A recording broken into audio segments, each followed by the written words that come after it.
बोला. अध्यक्ष महोदय, मी आज आपल्या अभिनंदनाच्या ठरावावरती बोलत असताना मनापासून अभिनंदन करतो.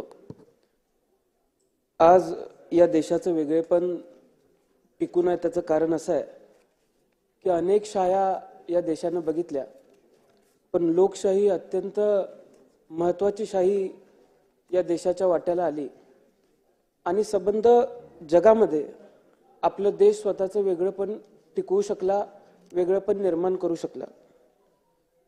त्याचं दुसरंही कारण असं आहे की संसदीय पद्धत जी आपण कमावली त्या संसदीय पद्धतीमुळे आपल्या लोकशाहीला एक वेगळं महत्त्व निर्माण झालं. डॉक्टर बाबासाहेब आंबेडकरांनी जो एकमताचा अधिकार आपल्याला सर्वांना दिला, त्या एकमताच्या माध्यमातून आपण जो अधिकार आपल्याला मिळाला त्याच्या माध्यमातून इथं सर्व सन्माननीय सदस्य बसलेले आहेत.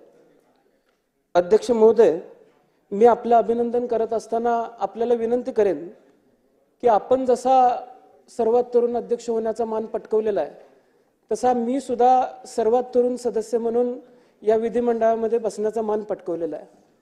त्यामुळे तरुण अध्यक्ष म्हणून तुमचं सर्वात तरुण विधिमंडळाच्या सदस्याकडे बारीकपणाने लक्ष असेल अशी विनंती सुद्धा मी आज या ठिकाणी करतो. त्याचबरोबर अध्यक्ष महोदय, तुमचं लक्ष माझ्याकडे असावं याचं दुसरं कारण असं आहे की आपण सुद्धा एक निष्णात वकील आहात. आम्ही सुद्धा वकिली पूर्ण करतोय.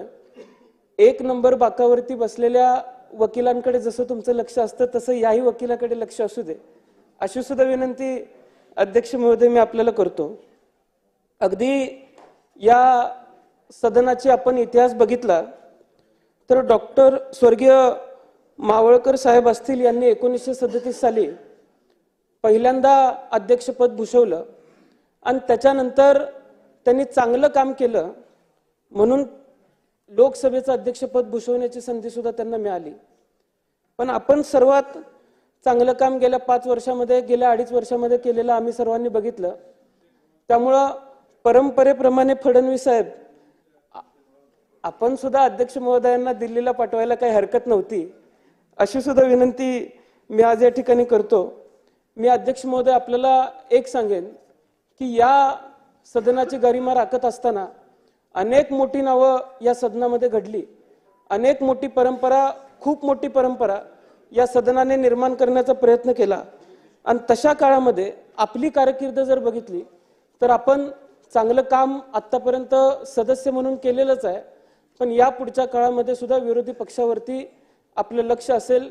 विरोधी पक्षाच्या माध्यमातून सर्वसामान्यांच्या हिताच्या ज्या मागण्या येतील त्या मागण्या आपण मान्य कराल, पूर्ण कराल. आमच्या मागण्या लक्षामध्ये घेत आपण आम्हाला सुद्धा न्याय द्याल अशी विनंती मी सुद्धा या ठिकाणी करतो. हंगामी अध्यक्ष म्हणून कोळंबकर साहेबांनी काल परवा आमच्या सर्वांची शपथ घेतली. मी साहेबांचं मनापासून आभार मानतो की माझ्या आयुष्यातली सर्वात प्रथम आमदारकीची शपथ मला त्यांच्या माध्यमातून घ्यायला मिळाली. त्याबद्दल सुद्धा मी साहेबांचं मनापासून आभार मानतो. आदरणीय फडणवीस साहेबांचं सुद्धा मी मनापासून अभिनंदन करतो. फडणवीस साहेब, संत तुकारामांच्या वाणीतून एक अभंग आलेला आहे की अमृताहुनी गोड तुझे नामदेवा. आता संतांच्या वाणीतून सुद्धा आपलं नाव इतक्या गोड पद्धतीने घेतलं गेलेलं आहे.